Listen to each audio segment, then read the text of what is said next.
Let's start with the diaphragm. Let me see a show of hands. How many of you know what a diaphragm is? Now, I'm not talking about the place you get your breath from. I'm talking about the birth control device. How many of you have seen a diaphragm in person? Oh, good for you.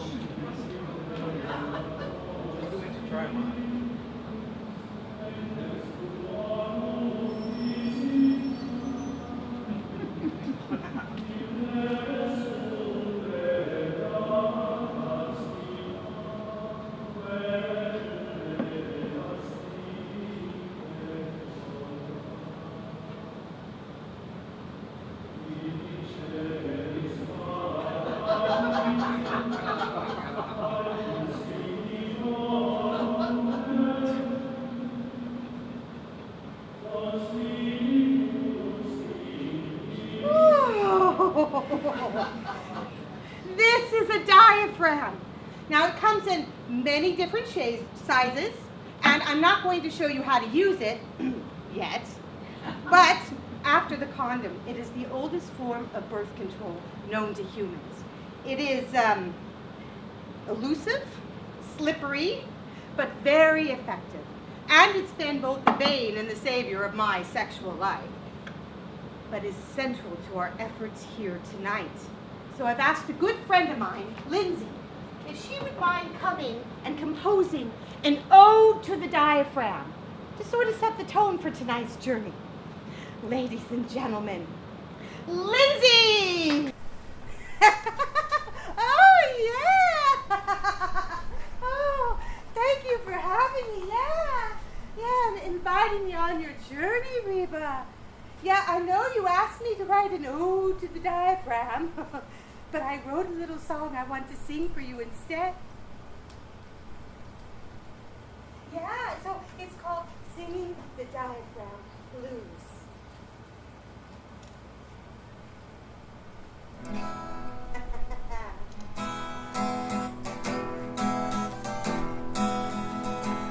Well, I got the diaphragm blues. I got a baby with no shoes.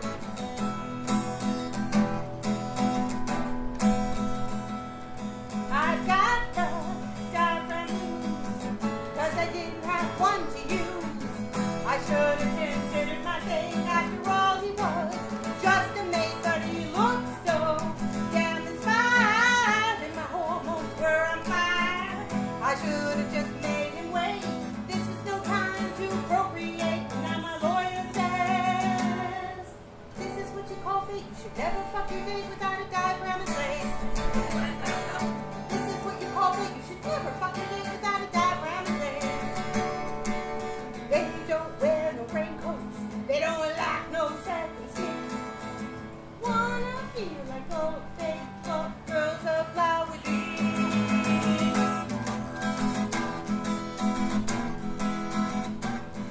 He told me sex was great and now my period's late. That was our very first date. I can say goodbye to my wedding cake 'cause I didn't know what I was doing. And now these blues are blooming. It should have been a very good sign, even though that was my very first time. And now my lawyer says this is what you call fate. You should never fuck your date without a diaphragm in place. This is what you call fate. You should never fuck your date without a diaphragm in place. And the boys say we don't wear no raincoats. We don't like no second skins. Wanna feel like old faithful girls apply with ease.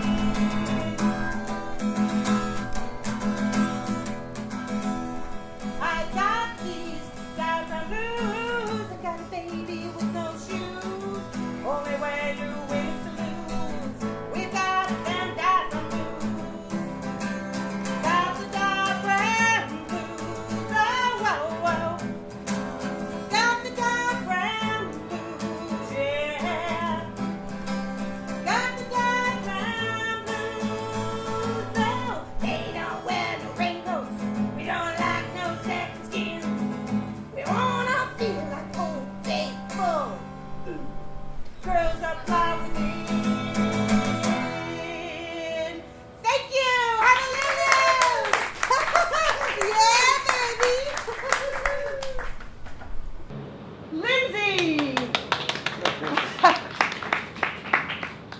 Let me ask you a question. Have you ever noticed how strange and absurd the world of sexuality is? I mean, maybe this strangeness is a result of our social rights, our moral thou shouts and thou shalt nots behind sex and sexuality. Without a doubt, our society makes a great deal of fuss about sex, about having good sex, about having sex all the time, and about not having sex all the time. But I want to talk about gender, mine. The female gender has been highly regulated when it comes to sex and sexuality. And this is for many reasons. Women can give birth. Women are more likely than men to step in the role of a family caregiver. And women are second-class citizens. This is as true today as it was 50 years ago, 100 years ago, thousands of years ago. And let's face it, I mean, the female gender would not be highly regulated, and there would not be this ongoing struggle for women's rights to birth control if equality between the genders existed. If men could give birth, birth control would be a no-brainer, right? But no, women can be trusted on to sleep with every Tom, Dick, and Harry, and she has access to birth control. I mean, I'll admit it, I am one insecure, confused, and uncertain woman when it comes to my sex, sexuality, and my feminine being. Oh, well, you could say that again, dearie. What? Jesus. Is that you, Dr. Reynolds?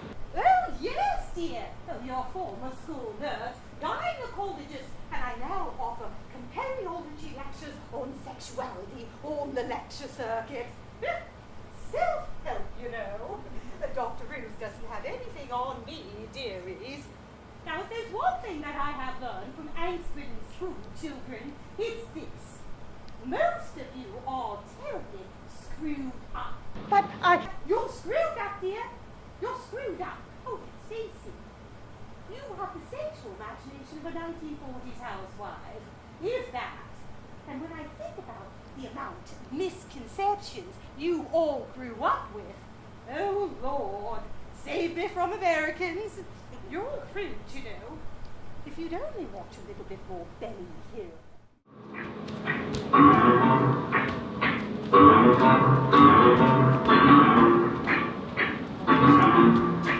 yes, Mommy. Well, after weeding, we had recess. Bobby Ray and I were playing doctor's office. I told Bobby Ray that it was my turn to be the doctor, but he said no. He said girls had to be teachers like Mrs. Johnson. But Mrs. Johnson's boring. I think she smells. I don't want to be like Mrs. Johnson. I want to be an astronaut. Look up in the sky. It's a bird. It's a plane. It's Judy!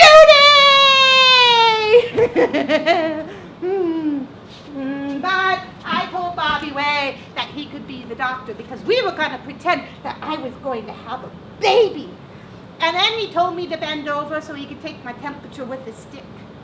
Because you have to have a special kind of temperature before you can eat the pumpkin seed and get pregnant. But I told him no. Why, that stick was dirty. He was going to get my dress all messy. So then he took my pulse and he hit my knee with a rock. Mommy, what are you doing with those pumpkin seeds? Mommy, am I going to get a brother? Oh, Mommy, I really want a brother. Mommy, can I have a brother, please? Mommy, are you listening to me? Now, Mommy, I want a brother. I want a brother. I want a... Sorry. Yes. No appropriate behavior. God.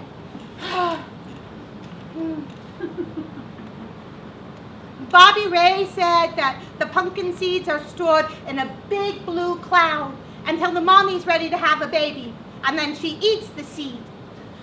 IBM takes care of it. The pumpkin seeds stay in the IBM mainframe cloud, where it's pumped with all the right kind of information, so it doesn't come out dumb. Now, mommies and daddies can buy special programs for it, but Bobby Ray's father said that most companies just pay caca, so most babies just come out stupid. Mommy, what are you doing with those pumpkin seeds? Mommy, you're supposed to eat the seeds. You're not supposed to bake them. Mommy, please don't bake the seeds.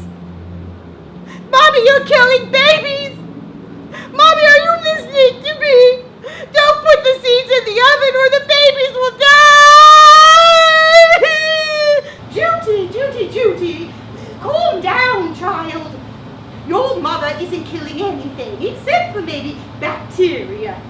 Babies, they don't come from eating any kind of seed, and they don't come from the store either. Here. Take a look at this book.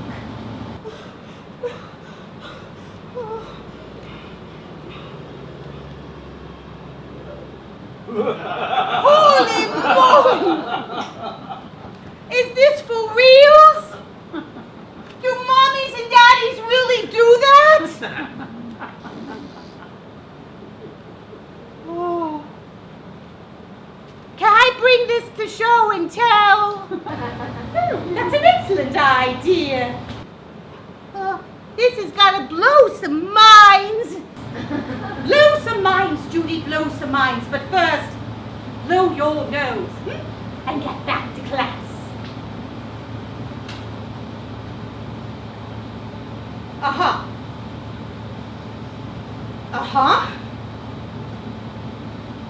Listen, Principal Hauser, my daughter did exactly the right thing by bringing that book to show and tell. What are we teaching our kids these days? My daughter coming home with the misconception that babies come from pumpkin seeds. Yes, I'm talking about pumpkin seeds.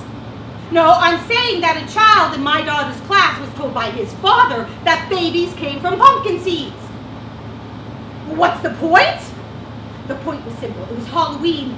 I was baking pumpkin seeds at the time. Can you imagine what happened? What the hell was that father thinking, telling his child such bullshit? No. Don't you tell me it is not my daughter's place to educate her peers on the finer points of sex and babies. Well, what the fuck do you call the pumpkin seed story then? The parents are upset? Why were the parents not upset about the pumpkin seed story? So what you're saying is that all the parents at this school believe in the pumpkin seed story, or better yet, all the women at your school got pregnant via pumpkin seed, except for me, the mad woman who used her vagina!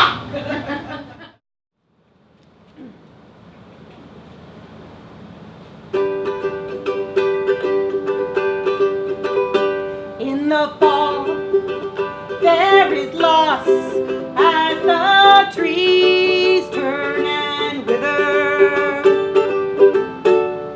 So too does the pubic hair. Winter is a time of hibernation for the menopause woman and her puke.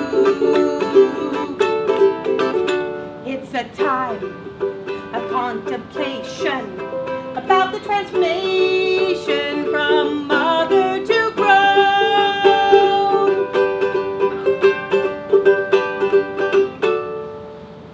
But the spring will bring great joy to the menopausal woman.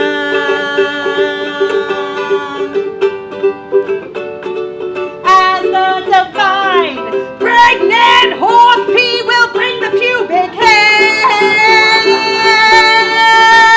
to full fruit. With the great harvest promised in the summer